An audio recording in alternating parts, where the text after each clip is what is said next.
तो हेलो दोस्तों, तो स्वागत है आप सभी का हमारे यूट्यूब चैनल में। आई होप आप सभी अच्छे होंगे और मस्त होंगे। तो आज का जो वीडियो है हमारा ज्योग्राफी मेजर 18 का होने वाला है और ये हमारा फर्स्ट वीडियो होने वाला है ज्योग्राफी मेजर 18 का। ठीक है, तो चलिए देखते हैं क्वेश्चन क्या है। और अगर आप हमारे चैनल पर नए हो तो प्लीज़ चैनल को सब्सक्राइब कर लें और वीडियो अगर अच्छा लगे तो प्लीज़ वीडियो को लाइक ज़रूर कर दें। तो चलिए देखते हैं क्वेश्चन क्या है। सामाजिक भूगोल का अर्थ एवं विशेष क्षेत्र का विवरण दीजिए। तो जितने भी मेजर है सब में जो था वो एक में था प्रादेशिक भूगोल का अर्थ एवं विशेष क्षेत्र बताएं, मेजर 16 में। मेजर 17 में था राजनीतिक भूगोल का अर्थ एवं विशेष क्षेत्र बताएं, और इसमें क्या है सामाजिक भूगोल का अर्थ एवं विशेष क्षेत्र बताएं। तो तीनों में क्या है, तीनों मेजर पेपर में विशेष क्षेत्र और जो है सबका अर्थ जो है वो ज़रूर पूछा गया है, यानी कि ये विद्या गैस में डाला गया है। तो चलिए देखते हैं उत्तर को जानते हैं। और विद्या गैस का जितना भी फर्स्ट क्वेश्चन होता है वो बहुत ज़्यादा इम्पोर्टेंट होता है, तो इसको भी वीआई कर लीजिएगा। देखिए उत्तर क्या है। भूगोल केवल पर्वत, नदियों और जलवायु का अध्ययन ही नहीं बल्कि मनुष्य और समाज से जुड़े पहलुओं का भी अध्ययन करता है। मनुष्य एक सामाजिक प्राणी है और उसका जीवन समाज, संस्कृति, परंपरा तथा पर्यावरण से जुड़ा है। इन्हीं सामाजिक पहलुओं का अध्ययन करने वाली भूगोल की शाखा सामाजिक भूगोल कहलाता है। यानी कि समाज से जुड़ी चीज़ों का अध्ययन करना क्या कहलाता है, सामाजिक भूगोल कहलाता है। मानव के बारे में जानना, उनकी सामाजिक क्रियाओं के बारे में जानना, उनके जीवन यापन के बारे में जानना, ये सभी चीज़ों के बारे में जानना क्या कहलाता है, तो सामाजिक भूगोल कहलाता है। आगे है, वर्तमान समय में सामाजिक भूगोल का महत्व तेजी से बढ़ा है क्योंकि समाज और स्थान के बीच को समझना विकास के लिए आवश्यक हो गया है। आगे है सामाजिक भूगोल का अर्थ। तो क्या है, सामाजिक भूगोल भूगोल की वह शाखा है जिसमें मानव समाज, सामाजिक समूहों, जीवन शैली, संस्कृति तथा सामाजिक गतिविधियों का स्थानिक अध्ययन किया जाता है। तो क्या है, सामाजिक भूगोल में किन किन चीज़ों का अध्ययन किया जाता है, तो समाज से जुड़ी चीज़ों का अध्ययन किया जाता है। समूह, जीवन शैली, संस्कृति तथा सामाजिक गतिविधियों का अध्ययन किया जाता है। आगे है, इसको सरल शब्दों में समझेंगे तो क्या है, सरल शब्दों में कहा जाए तो किस स्थान पर लोग कैसे रहते हैं, उनका रहन सहन, संस्कृति, भाषा, धर्म, शिक्षा, स्वास्थ्य तथा सामाजिक व्यवस्था कैसी है और ये सभी चीज़ें स्थान के अनुसार क्यों बदलती है, इसका अध्ययन सामाजिक भूगोल में किया जाता है। आगे है, अलग अलग क्षेत्रों में समाज की संरचना अलग अलग होती है। कहीं जनसंख्या अधिक होती है, कहीं कम होती है, और कहीं शहरी जीवन विकसित है तो कहीं ग्रामीण जीवन प्रमुख है। इन विभिन्नताओं को समझना सामाजिक भूगोल का मुख्य उद्देश्य है। तो इन सभी चीज़ों को समझना क्या है, तो सामाजिक भूगोल का क्या है, तो मुख्य उद्देश्य है। कहीं पे जनसंख्या अधिक है, कहीं पे कम है, कहीं पे शहरी जीवन है तो कहीं पे ग्रामीण जीवन है। तो इन सभी चीज़ों का और इन सभी विभिन्नताओं का अध्ययन करना क्या कहलाता है, सामाजिक भूगोल कहलाता है, और ये सामाजिक भूगोल का उद्देश्य होता है इसका अध्ययन करना। आगे है सामाजिक भूगोल की मुख्य विशेषताएं। तो इसकी कुछ विशेषताएं हैं, क्या क्या है। यह मानव समाज और पर्यावरण के संबंध का अध्ययन करता है।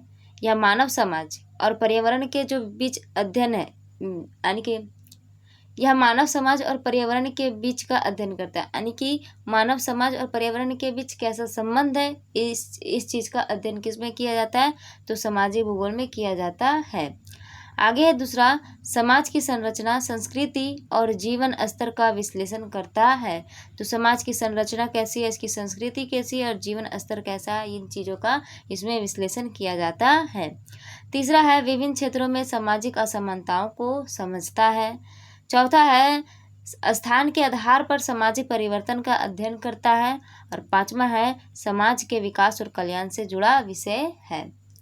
आगे इसमें सामाजिक भूगोल के विशेष क्षेत्रों का वर्णन हम निम्नलिखित रूपों में कर सकते हैं। तो उसके विशेष क्षेत्र का वर्णन करें तो पहला क्या है, जनसंख्या का अध्ययन। इसमें क्या है, जनसंख्या की संख्या, घनत्व, वितरण, वृद्धि, आयु संरचना, लिंग अनुपात तथा प्रवास का अध्ययन किया जाता है। यह देखा जाता है कि अलग अलग क्षेत्रों में जनसंख्या क्यों भिन्न होती है। इसमें यह देखा जाता है कि जो अलग अलग जो जनसंख्याएं हैं वो मतलब अलग अलग जगहों पे जो जनसंख्याएं हैं वो अलग अलग क्यों है, कहीं अधिक है, कहीं कम है, कहीं ना के बराबर है, तो ऐसा क्यों है, इन चीज़ों का अध्ययन इसमें किया जाता है। दूसरा है सामाजिक समूह एवं संरचना। इसमें क्या है, समाज विभिन्न समूहों से मिलकर बनता है, जैसे जाति, वर्ग, समुदाय, जनजाति आदि। सामाजिक भूगोल इन समूहों के स्थानिक वितरण और सामाजिक संबंधों का अध्ययन करता है। आगे है तीसरा संस्कृति एवं जीवन शैली। तो इसमें क्या है, भाषा, धर्म, रीति रिवाज, खान पान, पहनावा और परंपराएं क्षेत्र के अनुसार बदलती है। इन सांस्कृतिक विभिन्नताओं का अध्ययन सामाजिक भूगोल का महत्वपूर्ण भाग है। अब इसमें संस्कृति बोला है तो मतलब क्या है कि संस्कृति से जुड़ा चीज़ होगा, तो यानी कि क्या है, संस्कृति में क्या आता है, पहनावा आता है, बोलचाल आता है, धर्म आता है, भाषा आता है, खान पान आता है। ये सभी चीज़ें किस में आ जाती है, तो संस्कृति एवं जीवन शैली में आती है। तो इन चीज़ों का अध्ययन करना, और ये अलग अलग जगहों पे क्या है तो भिन्न भिन्न पाई जाती है, तो इन चीज़ों का अध्ययन करना किसके अंतर्गत आ जाता है, तो संस्कृति एवं जीवन शैली विषय क्षेत्र के अंतर्गत आता है। आगे है चौथा ग्रामीण एवं शहरी समाज। तो ग्रामीण एवं शहरी समाज में क्या है, गांव और शहर के जीवन में अंतर, नगरीकरण की प्रक्रिया, झुग्गी झोपड़ी क्षेत्र, शहरी समस्याएं तथा ग्रामीण विकास का अध्ययन किया जाता है।